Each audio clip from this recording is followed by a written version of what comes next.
Hi guys, current affairs funda में आप सभी का स्वागत है। मैं हूं आपके साथ अभिषेक शर्मा और आज के इस वीडियो सेशन में हम 25 अप्रैल तक के सभी महत्वपूर्ण करंट अफेयर्स कवर करने वाले हैं। हमेशा की तरह आप इस वीडियो को अंत तक जरूर देखिएगा। आज भी आपको काफ़ी कुछ जानने के लिए मिलेगा। साथ ही गाइस, इस सेशन को शुरू करने से पहले आप सभी को बताना चाहूँगा, यदि आप हमारे daily current affairs PDF, weekly PDF और मंथली पीडीएफ चाहते हैं तो इस वीडियो के फर्स्ट कमेंट में या फिर डिस्क्रिप्शन में दिए गए लिंक पर क्लिक करके पा सकते हैं। साथ ही आप गूगल प्ले स्टोर से करंट अफेयर्स फंडा ऐप को भी इंस्टॉल कर लीजिए, क्योंकि जो भी हमारा पीडीएफ मटेरियल है जिसमें हम आपको करंट अफेयर्स के साथ साथ स्ट्रेटेजी के भी प्रोवाइड कराते हैं, ये सभी मटेरियल आपको हमारी करंट अफेयर्स फंडा ऐप पर ही उपलब्ध हो पाएगा। तो इसके लिए यदि आप हमारा पीडीएफ कोर्स बाय करना चाहते हैं तो या तो आप डायरेक्ट हमारी करंट अफेयर्स फंडा ऐप से ही इसको बाय कर सकते हैं या फिर आपको लिंक मिल जाएगा इस वीडियो के डिस्क्रिप्शन में। कोई भी अगर आपका डाउट है हमारे पीडीएफ कोर्स से संबंधित तो आप हमें कमेंट बॉक्स में ज़रूर लिखिएगा। तो चलिए फिर करते हैं शुरुआत इस वीडियो सेशन की।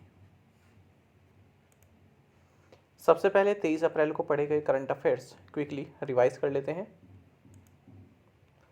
स्टीफानोस सित्सिपास, इन्होंने मोंटे कार्लो मास्टर्स टाइटल जीत लिया है। बात यहाँ पर टेनिस की हो रही है।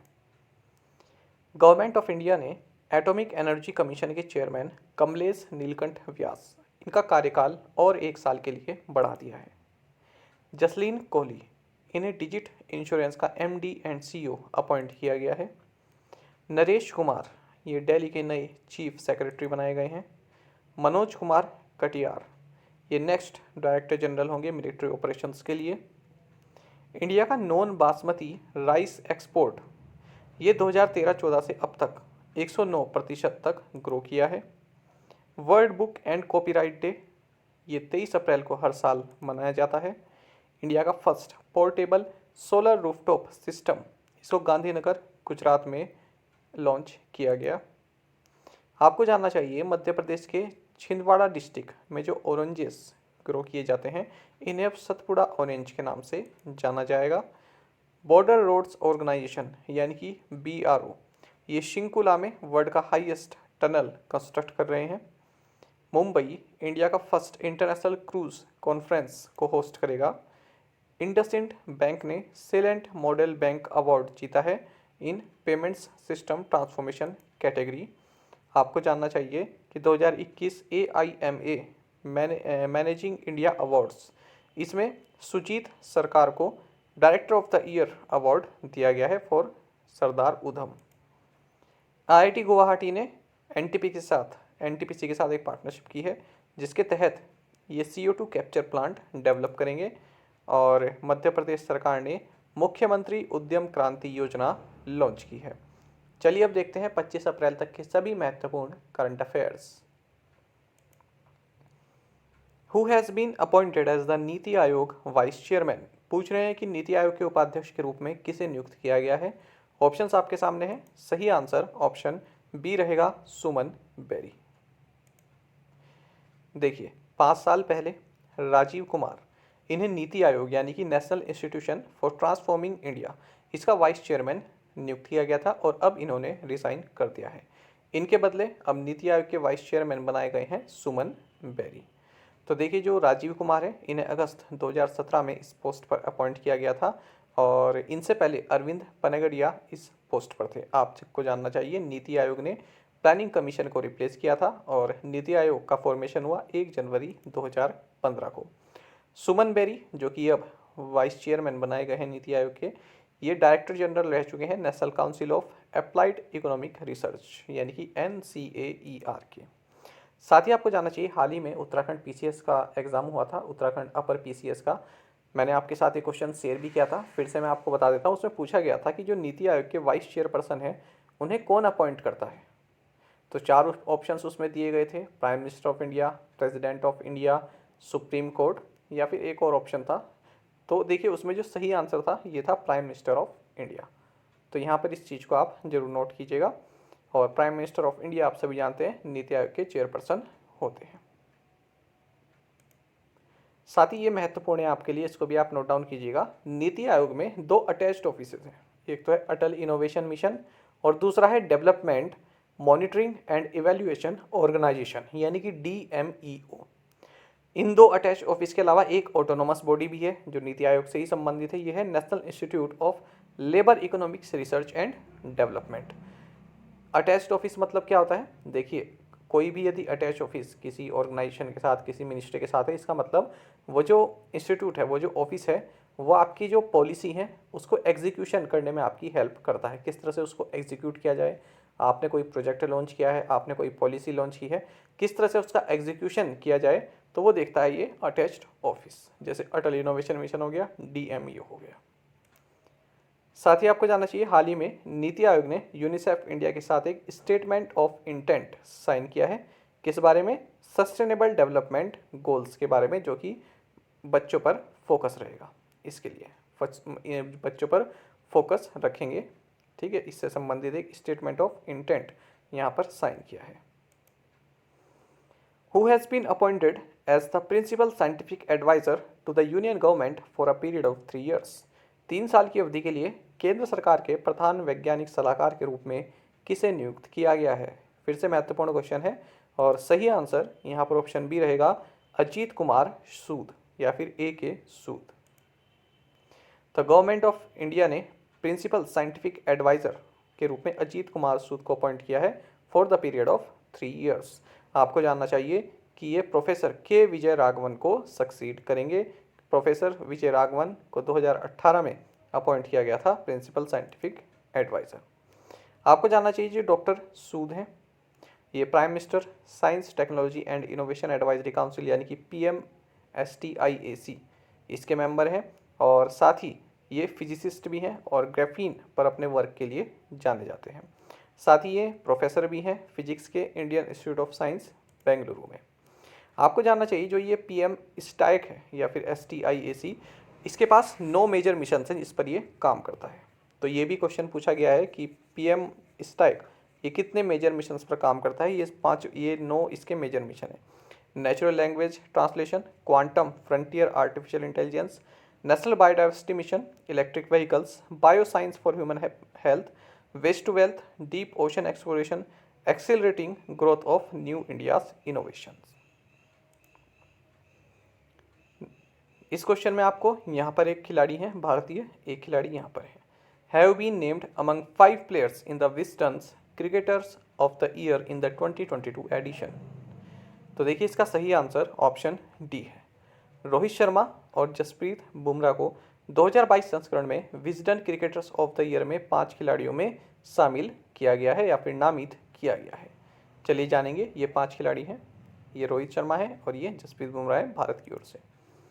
देखिए विजडन एल्मेनक, इसका 2022 का जो एडिशन है ये मैगजीन है, तो इन्होंने 5 क्रिकेटर्स ऑफ द ईयर की लिस्ट जारी की है और इसमें 2 भारतीय भी शामिल हैं। एक तो है इंडियन कैप्टन रोहित शर्मा, दूसरे हैं पेसर जसप्रीत बुमराह।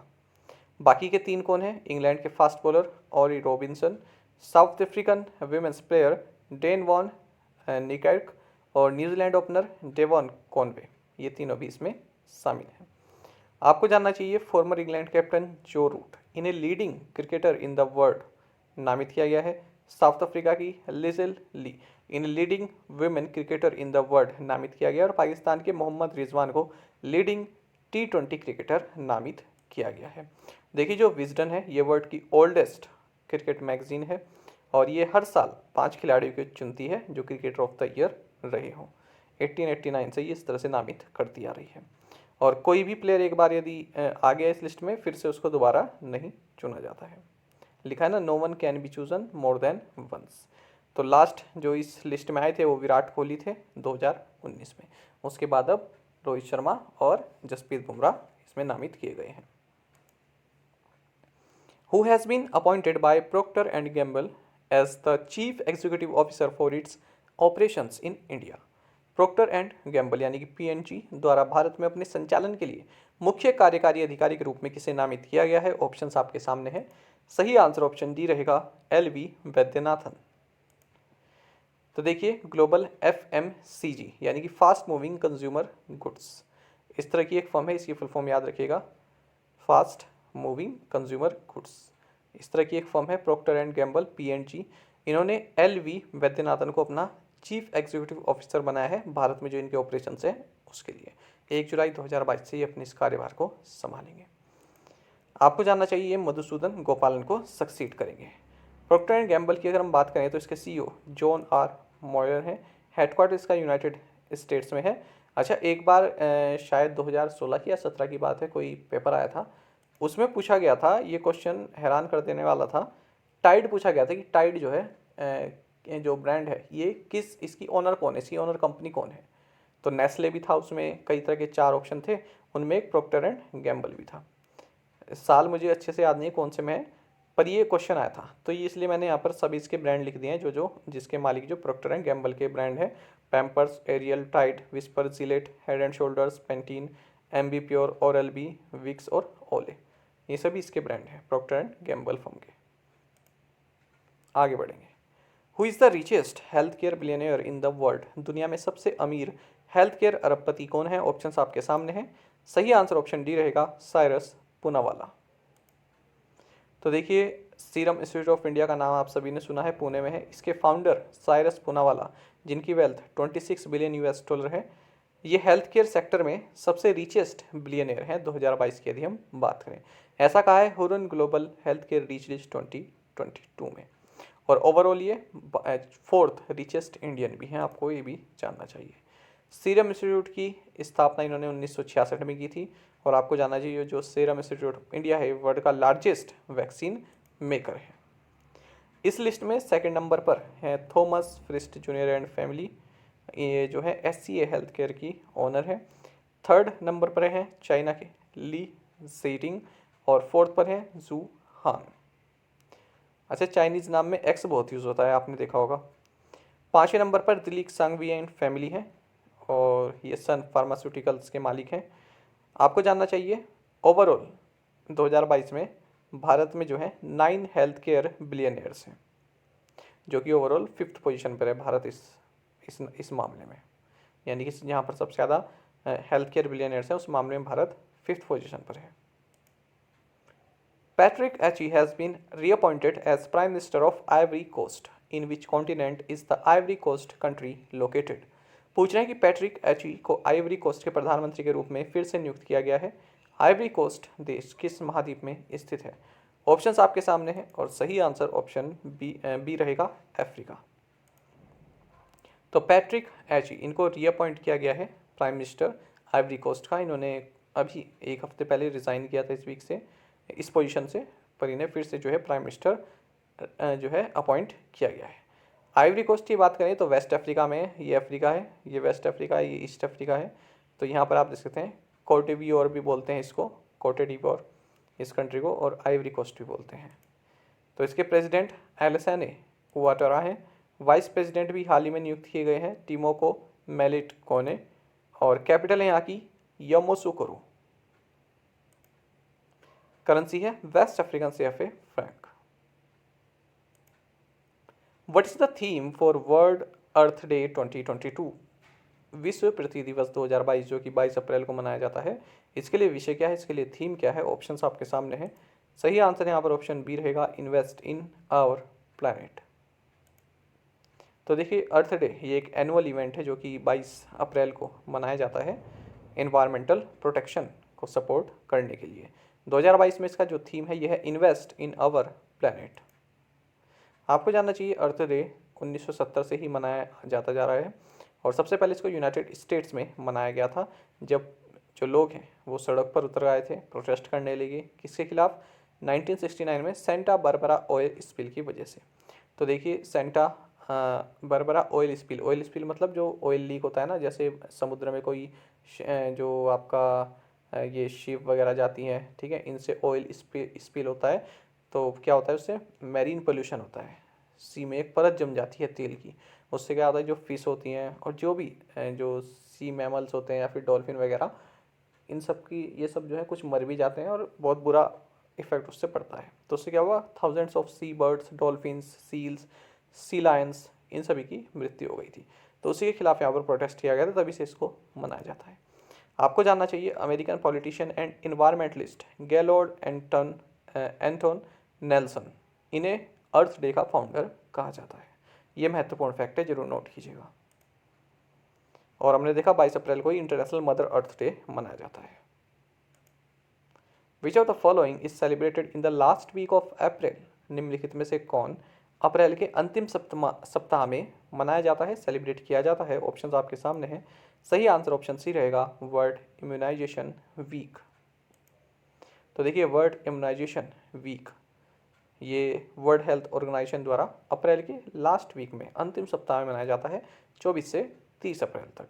और इस बार 2022 में इसका थीम रहेगा लॉन्ग लाइफ फॉर ऑल।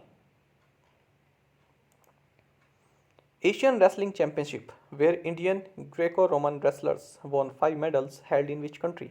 एशियाई कुश्ती चैंपियनशिप जहां भारतीय ग्रेको रोमन पहलवानों ने 5 पदक जीते, किस देश में आयोजित हुई है? ऑप्शंस आपके सामने हैं। सही आंसर ऑप्शन सी रहेगा, मंगोलिया। देखिए जो ग्रेको रोमन रेसलिंग होती है ये भी एक तरह का स्टाइल है, रेसलिंग का स्टाइल है। तो जो इंडियंस इसमें गए थे इस तरह की रेसलिंग में पार्टिसिपेट करने, तो इन्होंने यहाँ पर 5 मेडल जीते हैं एशियन रेसलिंग चैंपियनशिप में। और कहाँ पर हुई है? मंगोलिया की जो कैपिटल है उलन बाटर, इसमें। तो देखिए ब्रॉन्ज मेडल जीते हरप्रीत सिंह ने, सचिन सहरावत ने, सुनील कुमार ने, अर्जुन हालाकुर्की ने और नीरज ने। तो ये है ग्रेको रोमन रेसलिंग में इन्होंने 5 मेडल जीते। इनके अलावा जो महिलाओं ने भी पार्टिसिपेट किया था एशियन रेसलिंग चैंपियनशिप में, इनमें सरिता मौर और सुषमा शौकीन, इन्होंने ब्रॉन्ज मेडल जीते हैं। तो इन 5 मेडल्स की बात हो रही है, ये इंडियन ग्रेको रोमन रेसलर्स रहे इन्होंने। Who has been appointed as Wipro country head for India? Bharat के लिए विप्रो कंट्री हेड के रूप में किसे नियुक्त किया गया है? ऑप्शंस आपके सामने हैं। सही आंसर ऑप्शन डी रहेगा, सत्य Eswaran.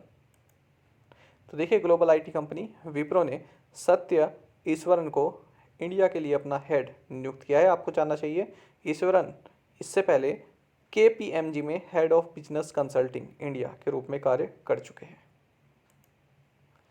Who will head the SEBI's advisory panel on leveraging regulatory and technology solutions? नियामकीय लाभ एवं प्रौद्योगिकी समाधान सलाहकार पर सेबी पैनल का नेतृत्व कौन करेगा? ऑप्शंस आपके सामने हैं। सही आंसर ऑप्शन ए है, सुनील वाजपेयी।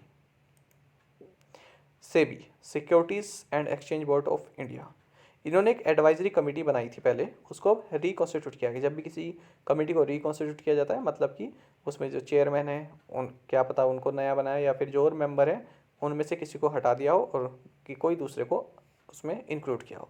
तो एक एडवाइजरी कमेटी बनाई थी जिसमें जो मार्केट एनोमलीज हैं, यानी कि मार्केट में जो गड़बड़ी हो कभी कभी देखी जाती है ना, कोई कुछ इन्फॉर्मेशन लीक कर देता है, जैसे बोर्ड ऑफ डायरेक्टर्स की मीटिंग होने वाली है उससे पहले ही लीक कर दिया गया, तो उससे क्या होता है उस कंपनी के शेयर, मान लो कोई अच्छी न्यूज़ आने वाली है तो क्या होता है शेयर कोई लीक कर दे उस बात को तो शेयर उसको तुरंत खरीद लेते हैं, बाकी के जो इनसाइड ट्रेडिंग जिसको बोलते हैं बाहर के लोग खरीद लेते हैं। तो इस तरह की ट्रेडिंग जो है अलाउड नहीं होती।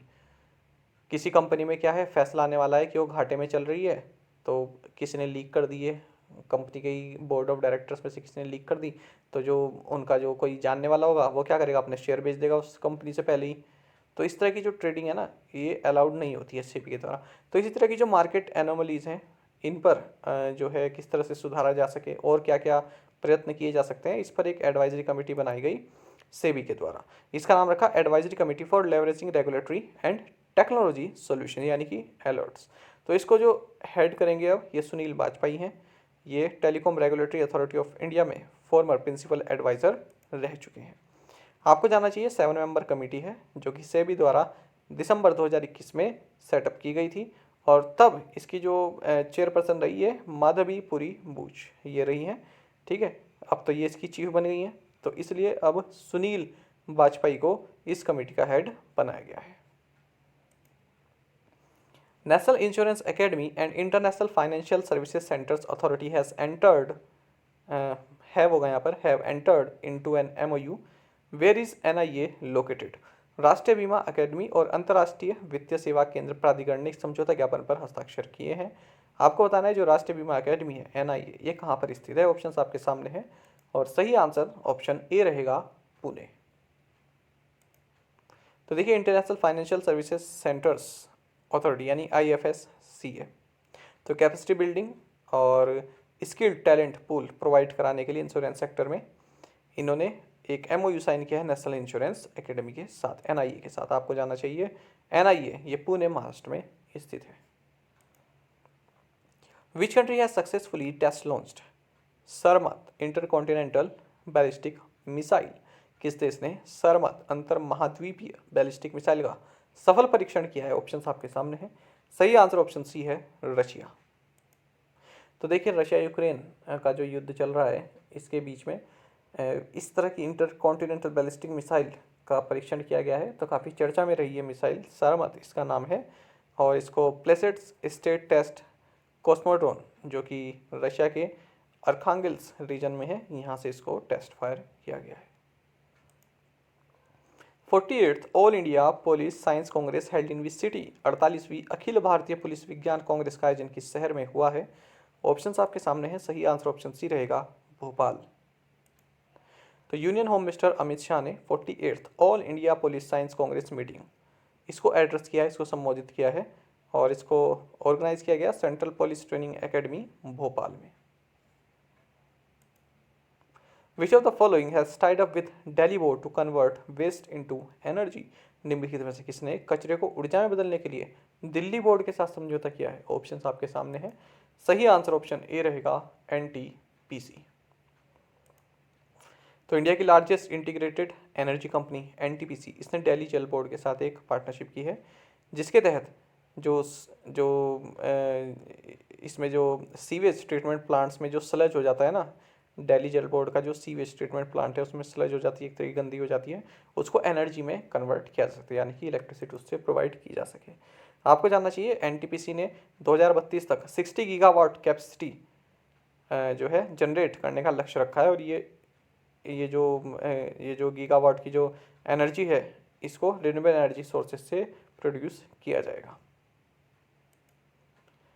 विच payment bank has announce the launch of Fincluvation? पूछ रहे हैं किस पेमेंट बैंक ने फिनक्लुवेशन लॉन्च करने की घोषणा की है? ऑप्शंस आपके सामने हैं और सही आंसर ऑप्शन डी रहेगा, इंडिया पोस्ट पेमेंट्स बैंक। तो देखिए इंडिया पोस्ट पेमेंट्स बैंक इन्होंने फिनक्लुवेशन इसको लॉन्च करने की घोषणा कर दी है। तो देखिए यहाँ पर लिखा भी है, Fincluvation is a joint initiative to collaborate with fintech startup community to co create and innovate solutions for financial inclusion. यानी कि फाइनेंशियल इंक्लूजन से संबंधित ये एक तरह का इनिशिएटिव है। फाइनेंशियल इंक्लूजन का मतलब आप सभी समझते हैं कि बैंकिंग सेक्टर से और फाइनेंशियल जो जैसे ट्रांजैक्शन हो गया, एटीएम वगैरह हो गया, है ना, इन सभी से लोगों को जोड़ना, इसको बोलते हैं फाइनेंशियल इंक्लूजन। जो भी फाइनेंस के तहत जितने भी सर्विसेज आती हैं वो सभी प्रोवाइड कराना, चाहे वो दूर दराज के लोग हों, सभी को। तो देखिए इसके तहत क्या किया गया है, जो स्टार्टअप्स हैं वो इस तरह की कुछ टेक्निक या फिर इस तरह कुछ सॉल्यूशंस बताएं ताकि जो फाइनेंशियल इंक्लूजन है वो काफ़ी ईजी हो जाए। तो उसी से संबंधित ये लॉन्च किया गया है फिनक्लुवेशन। और जो इसमें काफ़ी सक्सेसफुल रहेंगे, जिनके आइडियाज़ या फिर जिनकी पॉलिसी अच्छी रहेगी, वो फिर यहाँ पर लॉन्ग टर्म पार्टनरशिप भी उनके साथ की जाएगी इंडिया पोस्ट पेमेंट बैंक के द्वारा। आपको जानना चाहिए India post payment bank new Delhi में स्थित है और इसको मिनिस्ट्री ऑफ कम्युनिकेशन के तहत आने वाले डिपार्टमेंट ऑफ पोस्ट के तहत इस्टेब्लिश किया गया है। गवर्नमेंट ऑफ इंडिया 100% जो है इसकी ऑनर है और 1 सितंबर 2018 को प्राइम मिनिस्टर नरेंद्र मोदी द्वारा इसको लॉन्च किया गया था। और जो ये बैंक है इंडिया पोस्ट पेमेंट बैंक, इसके जो एमडी एंड सीईओ हैं ये जे वेंकटरामू हैं। चलिए प्रीवियस असाइनमेंट क्वेश्चंस के आंसर देख लेते हैं। Where is Umiam lake located? Answer is Meghalaya. Chinese language day is celebrated on which day? April 20. What does the logo of the PM Sangrahalay represent? It represents hands of the people of India holding the Dharma Chakra symbolizing the nation and democracy. English language day and Spanish language day are celebrated on which day? April 23rd. Name the Indian American Navy veteran who has been appointed as USA Vice President Kamala Harris Defense Advisor. Answer is Santi Sethi. School dropout turns into a trailblazing entrepreneur. Trailblazing journalist Harold Evans dead at 92. Trailblazing police officer laid to rest. Trailblazing US Supreme Court Justice Ruth Bader Ginsburg dies. Succession battle looms. तो देखिए इन सभी में आपको जो common word दिख रहा है यह है ट्रेल ब्लेजिंग। तो यही हमारा शब्द है, इसी के बारे में जानेंगे। देखिए ट्रेल ब्लेजर जो कि एक नाउन है, इसके बारे में देखें। A person who is the first to discover something or do something and so makes it possible for other people to follow. यानी कि मतलब क्या हुआ, किसी चीज़ का सबसे पहले पता लगाने या करने वाला, अग्रणी, मार्गदर्शक। इंग्लिश में यदि हम देखें, the first person to do something और go somewhere who shows that it is also possible for other people. जैसे हम यहाँ पर देखें, Orville and Wilbur Wright were aviation trailblazers. हम जानते हैं राइट ब्रदर्स के बारे में। तो फर्स्ट मोटर ऑपरेटेड एयरप्लेन के द्वारा इजाद किया गया था। तो ये इस चीज़ में जो है सबसे फर्स्ट थे, है ना, सबसे पहले इन्होंने इजाद किया था ये टेक्निक, ये इन्वेंशन। तो इसलिए इनको बोला गया है, क्या थे ये, एविएशन सेक्टर के ट्रेल ब्लेजर थे, यानी कि इस काम में इस टेक्नोलॉजी को इजाद करने वाले ये फर्स्ट थे, इसलिए इनको ट्रेल ब्लेजर बोला गया है। अच्छा, अब देखते हैं ये जो न्यूज़ थी इनके बारे में। देखिए, school drop out turns into a trail blazing entrepreneur. मैं आपको इनके बारे में बताऊंगा न्यूज़ क्या है, तब आपको समझ में आएगा इसका मतलब क्यों यहाँ पर ट्रेल ब्लेजिंग आया है। देखिए, school drop out turns into a trail blazing entrepreneur. तो कोई, देखिए, किसी आदमी की बात हो रही है, उसने 8वीं क्लास में ही अपना स्कूल छोड़ दिया था। उसके बाद उसने क्या किया, उसके ये साउथ का है, मदुरई का है ये न्यूज़। तो उसने क्या किया, उसके यहाँ जो केले वगैरह का काफ़ी बड़ा उसके पास जो भी आप कहना चाहें पूरा बाग टाइप होगा, ठीक है, तो वो था। तो उसने क्या किया, जो ये केले के जो फाइबर होते हैं उससे उसने रोप बनाने की मशीन ईजाद की। तब वो घर बैठकर ही जो बनाना फाइबर होता है उससे रोप वगैरह बनाते हैं और काफ़ी अच्छा बिजनेस उनका चल रहा है। तो इस तरह की इन्वेंशन, पहली इन्वेंशन है अपने आप ही उसने मशीन बना दी। तो उसको बोला गया है ट्रेल ब्लेजिंग एंटरप्रेन्योर, यानी कि पहला किसने किया है, उसी के द्वारा किया गया है पहला इन्वेंशन। इस तरह का काम उसी के द्वारा किया गया है, जो बनाना फाइबर है उससे रोप्स तैयार की जा रही हैं उसके द्वारा अपने आप ही मशीन बनाकर, ठीक है। तो school drop out turns into a trail blazing entrepreneur. यहाँ पर अगर हम देखें, trail blazing journalist Harold Evans dead eight 92। तो देखिए, एक जर्नलिस्ट की बात हो रही है, ट्रेल ब्लेजिंग। अब इन्होंने भी कुछ ऐसा काम किया होगा जो अपने आप में फर्स्ट होगा, है ना, जो इनसे पहले और किसी ने नहीं किया होगा। तो ये जर्नलिस्ट रहे, तो इन्होंने क्या किया था कि जो बच्चों के लिए जो कंपनसेशन अमाउंट आती थी, यानी कि जिन बच्चों के साथ कोई हादसा हुआ हो या फिर कुछ हुआ हो, तो उनके लिए जो अमाउंट आती थी, तो उसको जो ऑफिसर्स हैं वो अपने आप ही जो है अपनी जेब में कर लेते थे, खा जाते थे। तो उसको इन्होंने एक्सपोज किया था, तो इसलिए ट्रेल ब्लेजिंग जर्नलिस्ट, है ना। तो उस एक्सपोजर के बाद जो है कई तरह के फिर और खुलासे हुए और उसको जो है फिर उजागर होते रहे वो चीज़ें। तो अपने आप में पहली बार इन्होंने उस चीज़ को इन्वेस्टिगेट किया था। यहाँ पर देखें, trail blazing police officer laid to rest. तो बात हो रही है तिरुवनंतपुरम की।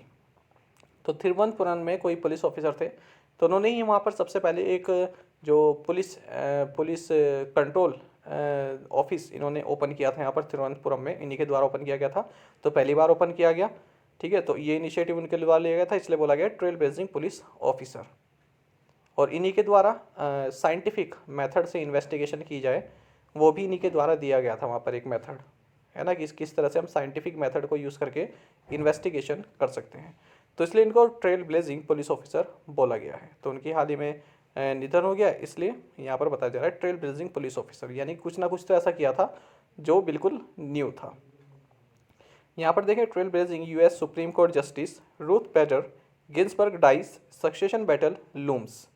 तो इसका मतलब क्या हुआ कि जो trailblazing US Supreme Court justice, तो ये नाम दिया है, इन्होंने भी कुछ ऐसा काम किया होगा जो अपने आप में यूनिक रहा होगा। तो देखिए, जब ये यूएस सुप्रीम कोर्ट की जस्टिस रही, तब उस वक्त कुछ इस तरह के फैसले आए जो कि अपने आप में एक यूनिक थे। जैसे कि इन्होंने एबॉर्शन को लीगलाइज करने संबंधित एक फैसला यहाँ पर आया था, और सेम सेक्स मैरिज से संबंधित फैसला यहाँ पर इनके द्वारा दिया गया। तो अपने आप में वो पहला फैसला था, है ना। इससे पहले इस तरह के फैसले नहीं सुनाए गए थे, तो इसलिए बोला गया है trail blazing US Supreme Court justice. I hope आप इस चीज़ को अच्छे से समझ गए होंगे। चलिए आगे बढ़ते हैं, आज के असाइनमेंट क्वेश्चंस देखेंगे। The cyclopean wall is located in which state? Where is the headquarters of the Oxfam International located? In which state the Pana Sankranti or Vishubha Sankranti was celebrated as a new year in April 2022?